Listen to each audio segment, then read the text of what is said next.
ದೆಹಲಿ ಭೇಟಿಯ ಬೆನ್ನಲ್ಲೇ ದೇವರ ಮೊರೆ ಹೋಗಿದ್ದಾರೆ ಡಿಸಿಎಂ ಡಿಕೆ ಶಿವಕುಮಾರ್. ಒಂದು ಕಡೆಯಲ್ಲಿ ಹೈಕಮಾಂಡ್ ಅಭಯ, ಈಗ ನೊಣವಿನ ಕೆರೆ ಅಜ್ಜಯ್ಯ ವರ ಕೊಡ್ತಾರ. ನಿನ್ನೆ ಹೈಕಮಾಂಡ್ ಭೇಟಿಯಾಗಿ ಡಿಸಿಎಂ ಡಿಕೆ ಶಿವಕುಮಾರ್ ಅವರು ವಾಪಸ್ ಆಗಿದ್ರು. ಇನ್ನು ಕೆಲವೇ ಕ್ಷಣಗಳಲ್ಲಿ ಅಜ್ಜಯ್ಯನ ಸನ್ನಿಧಿಗೆ ಡಿಸಿಎಂ ಡಿಕೆ ಶಿವಕುಮಾರ್ ಅವರು ತೆರಳಲಿದ್ದಾರೆ. ಇವತ್ತು ನೊಣವಿನ ಕೆರೆ ಅಜ್ಜಯ್ಯನ ಸನ್ನಿಧಿಗೆ ಡಿಕೆ ಶಿವಕುಮಾರ್ ಅವರು ತೆರಳುತ್ತಾರೆ. ಅಲ್ಲಿ ಜಾತ್ರಾ ಮಹೋತ್ಸವದ ಧರ್ಮಸಭೆಯಲ್ಲಿ ಡಿಕೆ ಶಿವಕುಮಾರ್ ಅವರು ಭಾಗಿ ಆಗಲಿದ್ದಾರೆ. ಮುಂದಿನ ಹೆಜ್ಜೆಯ ಬಗ್ಗೆ ಅಜ್ಜಯ್ಯನ ಮೊರೆ ಹೋಗ್ತಾರ ಡಿಕೆ ಶಿವಕುಮಾರ್. ಅಜ್ಜಯ್ಯನ ಅಪ್ಪಣೆಯನ್ನ ಪಡೆದು ತಮ್ಮ ಮುಂದಿನ ಹೆಜ್ಜೆಯನ್ನ ಇಡ್ತಾರೆ ಡಿಕೆ ಶಿವಕುಮಾರ್ ಅವರು.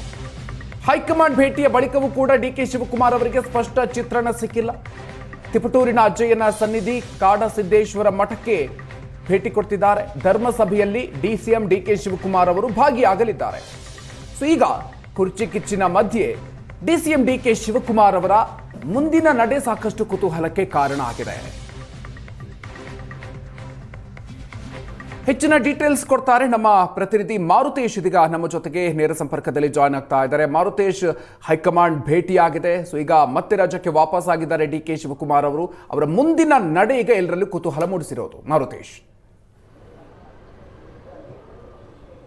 ಮಧುಕರ್, ಈಗ ದೆಹಲಿಯಲ್ಲಿ ಡಿ ಕೆ ಶಿವಕುಮಾರ್ ಹೈಕಮಾಂಡ್ ನಾಯಕರನ್ನ ಭೇಟಿಯಾದರೂ ಕೂಡ ಯಾವಾಗ ಸಿಎಂ ಹುದ್ದೆ ಕೊಡ್ತಾರೆ ಅಥವಾ ಯಾವಾಗ ಅಧಿಕಾರ ಹಂಚಿಕೆಯ ಬಗ್ಗೆ ಇತ್ಯರ್ಥ ಮಾಡ್ತಾರೆ ಅನ್ನುವಂತಹ ಯಾವುದೇ ಸ್ಪಷ್ಟ ನಿರ್ದೇಶನಗಳು ಅವರಿಗೆ ಸಿಗ್ತಾ ಇಲ್ಲ.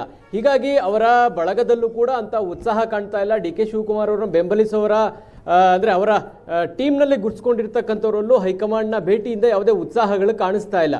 ಈ ನಡುವೆ ಡಿ ಕೆ ಶಿವಕುಮಾರ್ ಹೈಕಮಾಂಡ್ನಿಂದ ನಿರೀಕ್ಷೆ ಮಾಡಿದ್ದಂಥ ಬೆಳವಣಿಗೆಗಳು ಈಡೇರದೇ ಇರುವ ಕಾರಣಕ್ಕಾಗಿ ಮುಂದೆ ಯಾವ ಹೆಜ್ಜೆ ಇಡ್ತಾರೆ ಅನ್ನುವಂಥದ್ದು ಅವರನ್ನ ಬೆಂಬಲಿಸ್ತಾ ಇರ್ತಕ್ಕಂಥ ಶಾಸಕರ ನಿರೀಕ್ಷೆ ಕೂಡ ಆಗಿದೆ.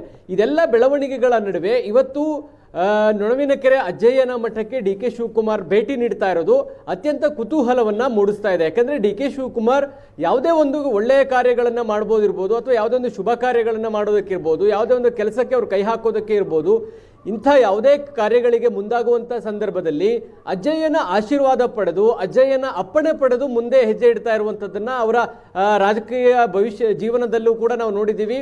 ಕೆಲ ತೀರ್ಮಾನಗಳ ತೆಗೆದುಕೊಳ್ಳುವಂಥ ಸಂದರ್ಭದಲ್ಲೂ ಕೂಡ ಅವರು ಮಠಕ್ಕೆ ಭೇಟಿ ಕೊಟ್ಟು ಆನಂತರ ತೀರ್ಮಾನಗಳನ್ನು ತೆಗೆದುಕೊಂಡಿದ್ದಂಥ ಉದಾಹರಣೆಗಳು ಕೂಡ ಇದ್ದಾವೆ.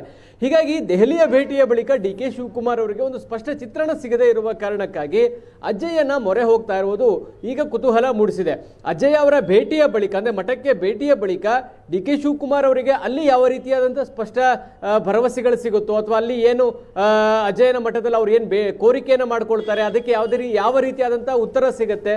ಸೊ ಈ ಬೆಳವಣಿಗೆಗಳು ಅತ್ಯಂತ ಮಹತ್ವವನ್ನು ಪಡೆದುಕೊಳ್ತಾ ಇದೆ. ಡಿ ಕೆ ಶಿವಕುಮಾರ್ ಬಣದಲ್ಲಿರ್ತಕ್ಕಂಥವ್ರು ಹೇಳ್ತಾ ಇರುವುದು, ನೀವು ಒಂದು ಹೆಜ್ಜೆ ಮುಂದೆ ಇಡದೆ ಹೈಕಮಾಂಡ್ ಏಕಾಏಕಿ ಅಧಿಕಾರ ಹಂಚಿಕೆಯ ಸೂತ್ರವನ್ನು ಈಡೇರಿಸೋದಕ್ಕೆ ಸಾಧ್ಯ ಇಲ್ಲ, ಹೀಗಾಗಿ ಒಂದು ಹೆಜ್ಜೆ ಮುಂದೆ ಇಡಿ ಅನ್ನುವಂಥ ಸಲಹೆಗಳನ್ನು ಕೊಡ್ತಿದ್ದಾರೆ. ಆದರೆ ಡಿ ಕೆ ಶಿವಕುಮಾರ್ ಮಾತ್ರ ತಾಳ್ಮೆಯೇ ನನ್ನ ಅಸ್ತ್ರ ಅನ್ನುವ ರೀತಿ ತಾಳ್ಮೆಯಿಂದಲೇ ಇಷ್ಟು ದಿನ ಕಾಯ್ದುಕೊಂಡು ಬಂದಿದ್ರು.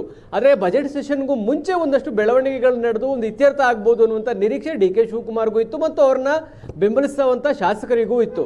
ಆದರೆ ಆ ಬೆಳವಣಿಗೆ ಆಗದೇ ಇರೋದನ್ನು ನೋಡಿದಾಗ ಡಿ ಕೆ ಶಿವಕುಮಾರ್ ನೊಣವಿನ ಕೆರೆ ಅಜ್ಜಯ್ಯನ ಭೇಟಿಗೆ ಹೋಗ್ತಾ ಇರೋದನ್ನು ಗಮನಿಸಿದರೆ ಈ ಭೇಟಿಯ ಬಳಿಕ ಮುಂದಿನ ಬೆಳವಣಿಗೆಗಳು ಯಾವ ಹಾದಿಗೆ ಹೋಗ್ತವೆ ಅನ್ನೋದು ಬಹಳ ಸ್ಪಷ್ಟವಾಗಿ ಗೊತ್ತಾಗ್ತಾ ಇದೆ. ಅಥವಾ ಡಿ ಕೆ ಶಿವಕುಮಾರ್ ಇದಿನ್ನು ಯಾವಾಗ ಬಗೆಹರಿಬಹುದು ಇಲ್ಲವೋ ಅನ್ನೋದನ್ನು, ಅಥವಾ ಅದರ ಕೋರಿಕೆಯನ್ನು ಕೂಡ ಅಜ್ಜಯ್ಯನ ಮುಂದೆ ಇಟ್ಟು ಉತ್ತರ ಪಡೆಯುವಂತಹ ಸಾಧ್ಯತೆಗಳು ಕೂಡ ಇದ್ದಾವೆ.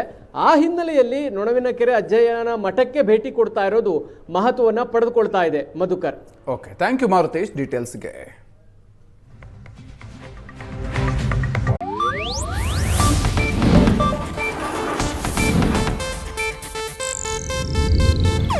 ಇದು ಏಷ್ಯಾನೆಟ್ ನ್ಯೂಸ್ ನೆಟ್ವರ್ಕ್ ಪ್ರಸ್ತುತಿ.